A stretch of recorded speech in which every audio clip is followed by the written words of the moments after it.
Наша Україна свята, могутня, соборна. Героям слава!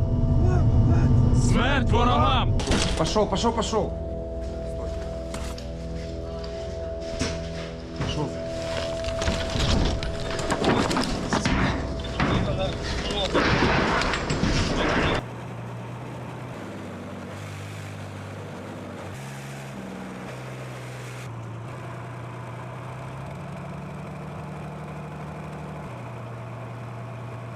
Над нами літає пташка сірого кольору над нашим квадратом. Це наша чи ні? Штурмовики.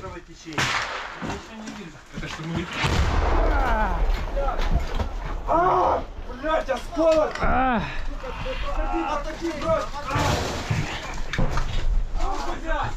Мен, ще 300.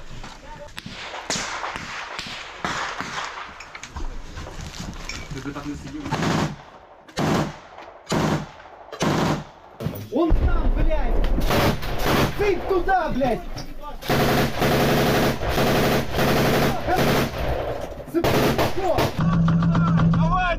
Давай! На 12, ебать! На 12, сука! So I think it's first of all important to point out that some aid is coming now. So the EU money is on the way, although it's not all military assistance.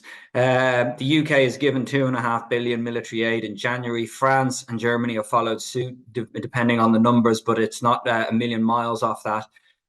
But of course, the elephant in the room is about the US aid and the $60 billion of military assistance.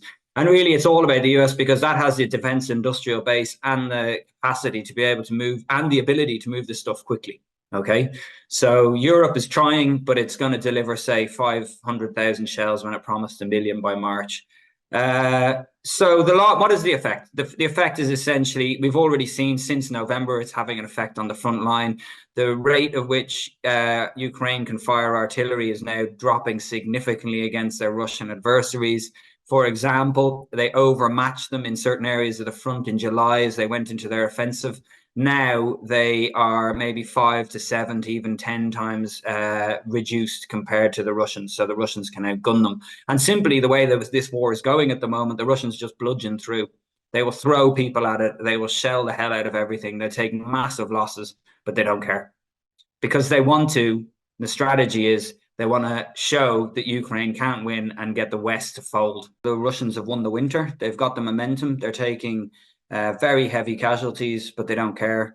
And it plays into a narrative that Ukraine can't win, which is exactly what they wanted to do.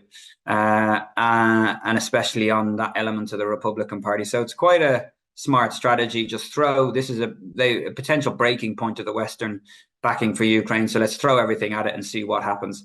And that doesn't mean that Ukraine hasn't had good success, you know, especially in the Black Sea, pushing the Black Sea fleet back, continually sinking ships, holding the ground in most areas. But they're now, Avdiivka has fallen. They're under pressure in Robotny. Robotny is taking, the Russians there are going to take heavy casualties. They don't care.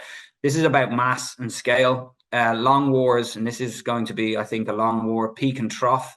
They're won by defense industrial capacity and civilians, and the West needs to realize what this is, and especially the Republican Party, that side of the Republican Party, have a careful think about whose side they really are on. I think the most important thing people should take away from this is emerging as part of a wider conflict contour. And we're in the early stages, what we call maybe the pre-war stages of the next big war. And to view it as something else and something that might go away and we should just give in is a very dangerous course of action.